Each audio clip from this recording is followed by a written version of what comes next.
Welcome back to the channel, everyone. Today we're going to be covering the topic of accounts receivable management and write-offs for waste businesses. I know that this is a big pain point for many owners and operators out there because you understand the importance of a good accounts receivable management system. You want to prevent write-offs and you also want to collect on accounts quickly so that way you can manage the overall cash within your business a lot easier. Today I've prepared 4 strategies that I want to cover with you today. 3 of these strategies are going to be preventative strategies, and then I have a 4th one that I am calling a recourse strategy because we will inevitably have accounts that we cannot fully collect on. Let's walk through these strategies one by one. So you'll see that the first strategy is to collect upfront payment. If you're not already doing this, you should definitely consider requiring a deposit or an upfront payment before providing service, especially for new customers or higher risk customers. The other way to do this is to use some kind of pre-authorization arrangement where you are holding funds on a customer account and then you're able to then pull funds once the final invoice has been prepared. I would say at least half of my waste clients use some kind of deposit, upfront payment, or pre-authorization system, and I recently had a client implement pre-authorization that seems to be working very successfully for them. One point of advice that I want to give about approaching upfront payment is to just make sure that your customers are sufficiently educated in the quoting process, okay?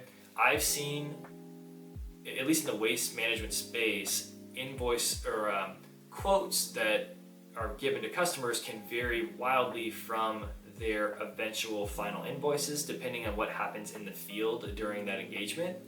And so just making sure that people are aware of the charges that they're exposed to is exceedingly important, not just from a billing standpoint and a chargeback standpoint.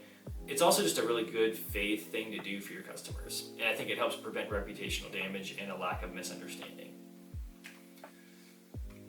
Okay, number 2 here is invoice promptly and follow up regularly. Ultimately, the point here is to make sure you are not the cause of why you're not collecting on accounts or why accounts aren't paying you in a timely manner, okay? So you want to make sure that you're invoicing timely and accurately. This is where you want to invest in proper training and also in the proper technology. And then in conjunction with that, make sure that you are setting up automated reminders. Every single billing software out there today should have some kind of automated reminder. It's just a matter of taking the time of setting those up and making sure that those reminders are actually landing in your customer inboxes. And then lastly, making sure you have enough payment options for your customers can also help tremendously in preventing slow-moving receivables. And again, with today's technology, this is not necessarily something that's difficult to set up. It's just a matter of actually getting it set up and doing the work to get there. And then our final preventative strategy is going to be the use of possibly using early payment discounts and then also using late fees. So when it comes to early payment discounts, I haven't actually seen this in any of my customer policies, any of my client policies. I would say that you would really only want to use this if you value collecting from maybe like large clients you do a lot of business with. I guess the trade-off, the discount is that you're gonna be getting a discount or you're gonna be receiving less for your receivables, right? But if you're able to control cash in a far more meaningful way because this is a large client of yours, I could see an argument for why you want to do this.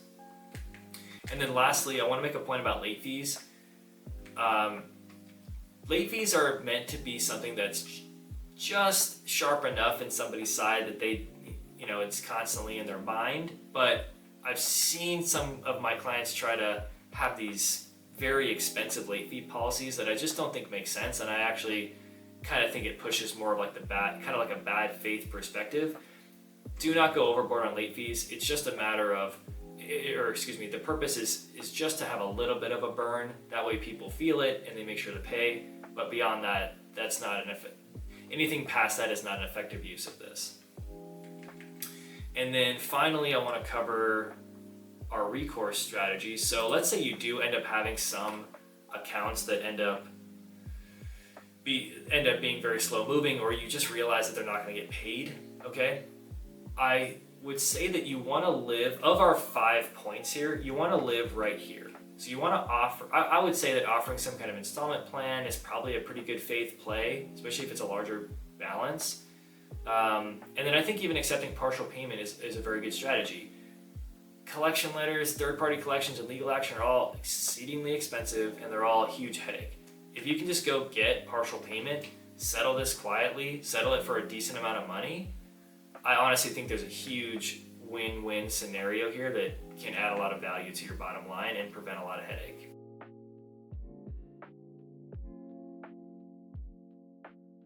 Okay, now that we've covered our strategies, I want to walk us through this process for understanding the root cause of our write-offs, okay?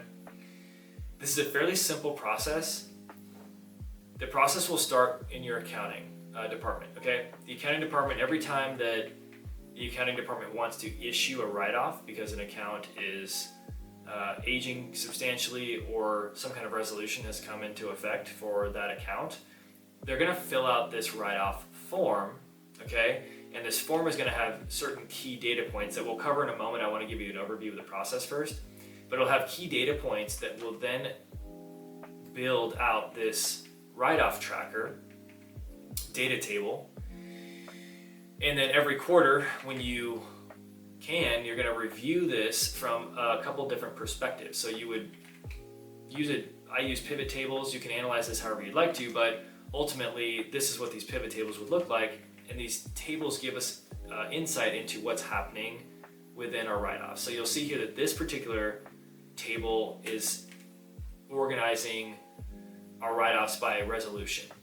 And it looks like that the bulk of our resolutions come from these 3 categories here, right? Just based on the dollar amounts. And then I think probably the most important one you're gonna wanna look at is the write-off cause. So you can see here that it looks like the bulk of our write-offs come from our small business write-offs and our uncollectible debt. And then finally, you can see here we have a small market segmentation where the majority of our write-offs are coming from our commercial clients, okay? Now, the way that this form works is we've got a very simple generic customer information section, okay? Then we're gonna have a customer type, which for you there might not be multiple, but if there is, that's where this is very important. But the most important part of this form is gonna be your write-off cause and the resolutions, okay? So for the write-off cause, I'm using a data validation here to pull from this list of 5 options. And these are just the options that I came up with as a way of organizing the cause of our write-offs, but you can make this whatever you want. And the important point though is to make sure that whoever's preparing this, there's a very clear, discrete line between these categories. That way they're measured consistently over time, or else your data is not going to be meaningful, okay? So having definitions is going to be very helpful for whoever's preparing this. And then same exact thing for the resolutions. Here's like the 5 resolutions that I came up with.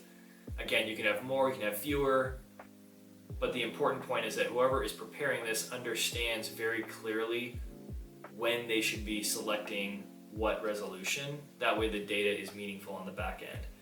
And that's sitting right here, okay, on the form.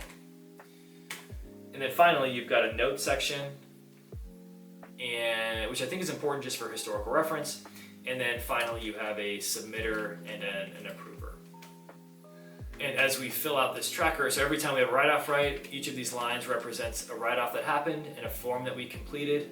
And all the data points from this form are going to be landing on this tracker. And then from there, you can pivot this and look at it in whatever way that you would like to. That way, again, you can understand the root cause and ultimately be a better and more informed decision maker about your write-offs. I hope that you all found these strategies and that process useful, and that you can implement these right away if you're not already doing so. If anybody would like these work products, please feel free to reach out to me directly. Otherwise, you know the drill. Please like, comment, and subscribe. My name is Kyle. This is D3, and I'll see you on the next one.